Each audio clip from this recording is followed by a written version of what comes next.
Emerson knives, something something Navy SEALs, something something SEAL Team 6, sharpen on a rock, tanto, hard use knife, combat environments, something something, hard use.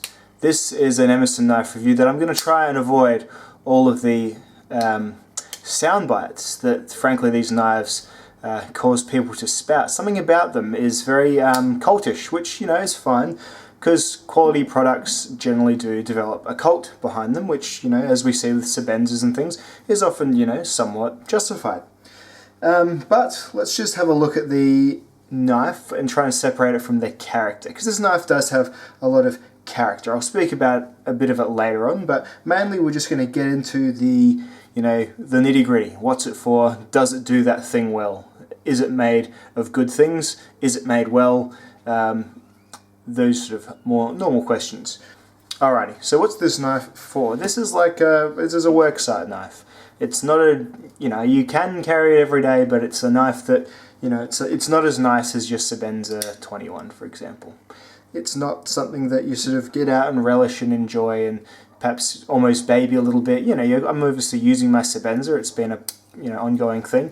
But this is like, if you take to a place where everyone has a knife and you just want a particularly, rugged one that's good for, cutting open bags of sand. You might not want to stick your Sebenza into a bag of sand and cut across. Whereas this one, that's what it's for. It's for, you want to dull this edge and resharpen it, and you dull the edge and resharpen it because you're going to use the heck out of it.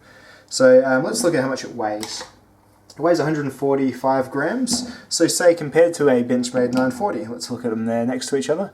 940 is about the same size, but it's considerably less weight. It's about 82 grams, so almost half the weight. Aluminium handle, G10 and titanium and stainless steel liners there. And then the Manix 2, it's another really good sort of hard-working knife, really light one, this one. That's 83 grams, so yeah, very good value to, in terms of weight to ability value there as well from the Manix. So it's about it's your 3 to 3.5 inch size kind of big rugged pocket knife. So let's look at what it's made of. It's made of 154 cm steel. It's made of G10 on the outer handles, and on the inner handles the liner is titanium and the other liner is, I believe, stainless steel. Might also be titanium, I'm not too sure. The washers are Teflon. You can see there if you shine a light into them, you can see like just the grey Teflon colour. And they're smooth enough, they've definitely broken them. So let's get into what I like, what I don't like, and just what you need to know about the knife. So what I like is that the materials are proven and they cause very little fuss. So the G10 and titanium, pretty good handle materials really. Like the titanium liner, it had a bit of stick at first, as most titanium liners do, but now the stick is gone. The 154 cm steel, it's a non-powder steel, but it holds an edge pretty well, and it's a tough steel. This knife has been used pretty willingly recently, and it's only got, from all that use, it's got a little tiny chip just there. You can see middle of the second edge there along the tanto. Let's try and get it above. So see that chip there? There we go. So that's only a little bit of wear. Everything else is just polished off just fine, buffed off. Just before this video I got the WD-40 out and gave it a bit of a spa. Not too badly. So it's worn really well, and it's still pretty sharp comparatively to where other sort of, see where a VG10 knife might be or something like that. Good materials. The ergonomics of the handle are excellent. This is a really comfortable knife to use for long periods of time. As you see, it's really simple. They haven't really done too much they could muck up. It's some of the best, and as with most ergonomic knives, it's funny looking. It's an ugly knife. It looks like the handle's too big as well, as they all do. Everyone's like, oh, why is the handle to blade ratio is way out? Like, does that matter in a working knife? Of course not, because you're actually working with it. You're not admiring it. So it fills a whole large male hand really well. You can put your thumb over the jimping here, or you can back off a little bit and rest on the jimping. A really nicely ergonomic knife. One of the best ones I've had, to be honest. Really comfortable knife to use, which is, geez, that's most of the battle in terms of a good user pocket knife, for sure. I like that you can get this knife without the Emerson Wave. I'm not a big fan of the Emerson Wave. I think it's a bit needlessly intense for my liking, because I'm not always just going to be taking this to the work site, and even if I'm at a work site, you know, people could be standing right next to you, that it's noisy, they have sort of crept up on you or something, and you can pull your Emerson out of your pocket and it can crack open, and you know, you can go back a little far and you can nick someone. So it's just not my favourite feature. If it's your favourite feature, then great. Please don't be upset with me for saying it's not mine. But what I do like is, you know, the thumb stud deployment's fine. It works, well, it's a thumb disc actually. It's a disc that works like a stud, and that's no problems at all. You just use it exactly like a thumb stud. You push on the side of it, upwards, and it flies out. The Teflon's really broken in well. It was pretty stiff at first, but you can obviously quite easily adjust it due to the flathead adjustable pivot there. But really, really cool is this knife is kind of a front flipper. You see this tang here. I was gonna knock it hard for this ugly, stupid looking tang, but totally works as a front flipper, especially once the knife is a bit broken in, or if you've just loosened it off a bit. Like, absolutely, completely viable front flipper knife. And it's, once you get the hang of it, this is actually my preferred way of opening the knife. It takes a bit of wrist sometimes. It's not perfect. It's not like a, you know, zero tolerance or, you know, super KVT bearing system or anything, but geez, it's actually really good. Really good opening system there. Happy with it. Happy with it indeed. I like that you can, being this is a working knife, better than, you know, it is something the Mannix doesn't get quite right. You can just blast this through with water. It's a hollow construction, so you see all the way through, really simply built, and you can take it apart, you can work on it, you can put it back together, no issues at all. Proper working knives will let you do that. That's the one thing I do not like about the Mannix 2 or even the Benchmade 940 as sort of harsh environment knives, and by harsh environment I mean gritty environment knives. They're not going to have a great time. They'll do okay, and you can always clean it pretty well, but this one you can clean it absolutely. A bit like the Sebenza, you're almost encouraged to take it apart. They give you such easy to use hardware to get it apart, and just like they do with Chris Reeve, they sort of, you know, make it simply but make it well. That's what they've done here.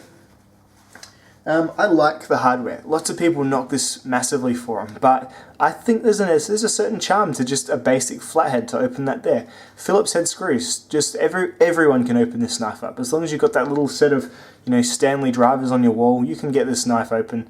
It's not too bad at all. It's fine with me, absolutely fine, and really easy to dial it in with, geez, like a butter knife if you had to, you know, or just, you know, something on your tool belt. Like, you're not going to have a set of Torx drivers at your workplace. If you do just need to loosen the pivot up heaps, blast it out with something and then just tighten it straight back again without taking the knife apart to get some crappy annoying dirt out, then it's going to do really well for you. I like that. It's one of my, you know, I wouldn't like it on a Sebenza, but I like it on this knife. This knife is a bit different. Surprisingly, with regard to fit and finish, everyone says, oh, Emerson shouldn't make Emersons, Zero Tolerance should make Emersons, and that's the only people should make Emersons. Kershaw should make Emersons, not Emerson. There's been nothing wrong with this fit and finish at all. Absolutely nothing. Yeah, it's not a coup de grace of like amazing fit and finish. Like, they haven't gone and like chamfered the screws or like anything crazy. It's very, very utilitarian. But just like you wouldn't really knock the, I wouldn't really knock the fit and finish on these wire cutters either, you know, because as long as they do their job, you're not too bothered. As long as it's not actively falling apart, it's fine. And that's kind of the way I look at the harder use knives like these, because really, if it starts seeming too nice, you're going to be too scared to use it. So it really, as far as fit and finish goes on this knife, I was looking for, as long as the lockup worked, as long as the blade was centered, which it is. It's hard to tell because the chisel does stray off a bit. Blade is centered, blade is, you know, fairly smooth. It was a bit gritty at first, but I oiled it and cleaned it, and no worries. The G10 lines up well enough to not detect anything when you squeeze. Yeah, under a a magnifying glass, you do notice some protrusions, like it's a little bit, and I mean like a half a millimeter or so, maybe at the end. But everything else, it's fine. It's absolutely fine.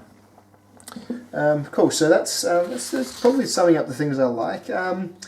Yeah, so there's the front flipper, there's the fit and finish is good to me. I like the hardware, I like the basic materials.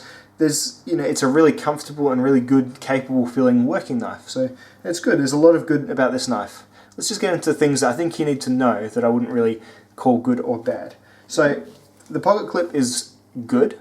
It's it's not super deep carry. But this isn't an inconspicuous knife. This is a rather conspicuous knife. It's for somewhere where you're probably going to hang this on, like, you know, on your tool belt or on like your shirt pocket or something, on the outside of your shirt pocket when you're on a job site or something. And so it doesn't really matter that it doesn't carry deep, but it doesn't carry deep. So it does limit its excellence as an EDC knife for sure. It's certainly rough on the you know, pocket between the clip and the clip works fine, but the G10, it's rough on the pocket too. So it's just something you need to know. It's not crazy rough G10, and it has smoothed out since I've been using it. Just on my hand, it's still a bit rough around here. Obviously the part where my hand mainly runs, which is this part here, has smoothed out considerably, so now it feels pretty well. It's actually got this kind of cool like tiger stripe pattern. I'm not sure if that's intentional or not. Anyway, but the G10 and the clip combo make it very sort of EDC unfriendly, but you know, more or less fine if you're getting this knife to work with it. So just thought I'd bring that up there. The thumb disc, it's a different way of opening, I guess, but it kind of just feels like they're being different for the sake of being different, and it's actually not. It doesn't have any real benefits over a thumb stud, and it's actually a little worse in practice because stuff does kind of get caught up on it from time to time. As you can see, it sort of does poke out a little way when you zoom in on the knife. See, it's, you know, that's a fair bit on either side to be you know, sticking out on. So I mean, while you're not going to be cutting tall blocks of cheddar cheese with it, I guess, but if you did, that would catch on the sides of this knife. So that's just something you need to be aware of. You could probably take it off and use, if you had the waved version, use the wave, or just use this kind of front flipper thing. You probably could take it off. It doesn't bother me that much, but just something you need to know. The blade on this one comes in a Tanto only on the 7B. So, I mean, I think the Tanto thing, it's, I don't know, people make a bit much out of it. Oh, it's a Tanto, it's, you know, it's a bad grade, it's only for fighting. I think Tantos are for lots of other things apart from fighting and killing. So I think it's kind of a bit overstated. Oh, how could they? I wish they made it on a drop point. It's terrible in a Tanto. It's really not, but it is. If that is your view, then I got to tell you, something you need to know is that it is only in a Tanto. You have to find another Emerson. There's lots of other Emersons. Find another Emerson, which you know, isn't hard to do. But actually, a lot of the other Emersons have recurves, which I actually prefer less to Tantos. So there you go. Tantos, for me, I like this second tip here. I like that I can really do really high torque push cuts using just this mini edge here on things like wire. No problems at all with Tantos for me. But you got to know it. And as usual, I mean, it's just, I'll always just put neutral how I feel a knife looks. I just don't think this is a particularly good looking knife. I know they've tried to do some things. They've stonewashed and then satined the blade here, but it's funny looking. You got to admit, it's not a handsome knife, especially when you turn it over, and the chisel grind is so stark. It's just a bit, it's not a good looking blade at all. So, yeah, that's the things that I think you need to know about the knife. I'll now go into the things that I don't really like. So I'll start with the super obvious thing. How's the chisel grind? Well, you know what? I don't actually mind chisel grinds, and I don't actually mind this chisel grind at all. In fact, when you're cutting with the material like this, it is excellent. However, the problem with that is, as great as it is to whittle away wood in this manner, I'm not left-handed, and this is the right-handed version of the knife. So, as funny as it seems, the right-handed version of the knife has the liner on the right side, but I can't see how it's not, why they don't just put the chisel grind on this side, so when you do a sliding cut, the chisel is working with you, and you're not sort of having to reach over and stunt the chisel, sort of overshoot everything and cut like this. It's a tricky one. I'll just grab some material. One sec.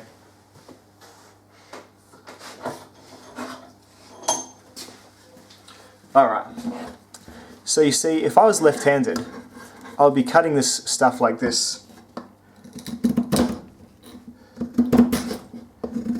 And I would be having a great time. Because I can see easily where the material is going. And I'm just using, it's just quite an intuitive process. However, I'm not left-handed, so that still feels really clumsy. So I switch over to my right hand, and I lose that sight intuition. So now, the way that I would do it is like that. So now I have to angle, and it's just, I know I seem like I'm making a big deal out of it, but so now I need to angle up a little bit, and you lose that, obviously I'm still doing it, but you lose, really try and be fine here.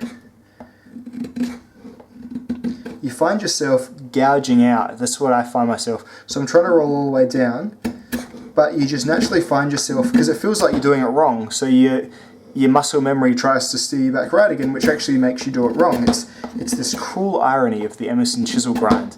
It would work really, really well if it was just on the wrong side, and the thing is, on the right side, sorry. And the thing is, I've heard that the reason it's like this is just the whole show side thing, which to me just seems like crazy. Like, I thought these knives were like made by like the most, fight in this guy and the fight in this company and the fight in this army and the fight in this, I thought that was made by I thought they were way more practical than to have chosen something like that as their main reason to keep it on this side. It should be on this side. I don't know how you could disagree with that, but, I guess everyone can, geez, I've never said anything that hasn't ever been disagreed with by someone. There's always, you could say that, human life is sacred and, children should be protected, and someone will disagree with you. But, yeah, that's just, I can't quite fathom why they wouldn't do it. It's what you need to do is you need to have a left-handed friend, each get an Emerson, CQC7B, and swap the blades over. That's what you need to do, and then you'll have a perfect knife. But as it is, just not my cup of tea. This chisel grind on the wrong side. On the right side, it'd just be a neutral. It's just something you need to know. I'm kind of happy with it, but, you're something you probably have to get used to. This way, that's just a bad, and I just don't like it. I would rather not, I would wish it was different. That doesn't make me not like the knife. I still like the knife, but I wish it was different. That's for sure. Cool. So the price is the other thing that I'm not super stoked on. So this is $190 US dollars. So that'll get you I don't know, the often used example is that'll get you a good zero tolerance knife with a much better steel and a better handle and a better bearing system and stuff like that. And you can't knock that because they are American made as well. So it is definitely a valid point. This Emerson aren't really doing anything that it warrants that much money. Apart from, I guess, you're buying that brand. This is where that personality thing comes into it. I mean, yeah, a cold steel knife for half the price will do just as well as this. It really will. It'll do your hard jobs just fine, but then they're made in Taiwan, and that doesn't matter to me at all. But this is about the branding thing, and for the twice the price, what you are paying for is the story. You're paying for the American made. This is the Navy SEALs knife, all those stories. Oh, and I didn't even realize that I was inventing a flipper until the Navy SEAL called me and said, hey, wow, that flipper's amazing. I'm going to go kill Bin Laden now. Like, it's, all those stories here. And I'm not saying they're not true, but it's a big part of that is putting this price up. It's the brand and it's the experience of owning the Emerson knife and watching him in his videos. Because, you can get your cold steel, but then with cold steel you get, big old Lynn Thompson who's, chopping up boots of meat, or you can get super cool, suing all the other knife makers, or you can get Emerson and get super cool Ernie Emerson who stands up for his convictions and, gives those direct to the camera addresses to all the people who have problems with his knives, and, he's a respectable dude, and some of that price is going into the knife. Some of that is propelling the price upwards. If people weren't paying it, they wouldn't sell. I've got this for review to see what it's all about. I like the knife, but I wish it was $50 cheaper, $50 US cheaper. I wish it didn't cost me $260 to get it into Australian dollars. I wish it only cost, if this was a $150 knife, I'd be all over it, and I'd wholeheartedly recommend it, even with the chisel grind, but that cost is just something that you're going to have to understand. You're paying for a bit of a story and, a bit of stuff that isn't perhaps quite tangible, so got to lay it out there. So, that's the review. Overall, I went into this knife with the idea of using it like a tire jack, When I needed it, I used it, but generally I just kind of let it sit where it sat until I needed it again, and I'd use it again, like a tool, like a proper tool. And in that role, this knife does excellently. It cuts when you need it to cut, and you put it back, and it's fine, and then it doesn't have really a great deal of maintenance. When you do need to do maintenance on it, it's easy. It's a really good working tool. No problems at all. It's strong, it's tough, it's robust, it's rugged. The liner lock, they've not chosen a super crazy triad lock, but the liner lock is as strong as you need it. You know how I feel about lock strength. You see my stupid video about it. And I think that's true. Like, what do you actually need these ultra strong locks for? Like, what are you actually doing with your knife? Because I tell you what, even if you put this knife and tried to cut, cardboard with the spine, it's not going to close on you. It's fine. And, you know, unless you're worried about a falling brick landing and cracking the spine and closing the knife, I don't know. It really is, but then you probably got other worries if you're working with your knife around falling bricks. Anyway, it's good for what it is. It is really, really good. It's just a bit too expensive, and the chisel grind is on the wrong side. So that's what you need to know about the Emerson CQC7B. I'm going to put it back in my work gear because I do really like it for what it is. And I do appreciate you all watching my review. Thanks for watching, guys. I'll see you later.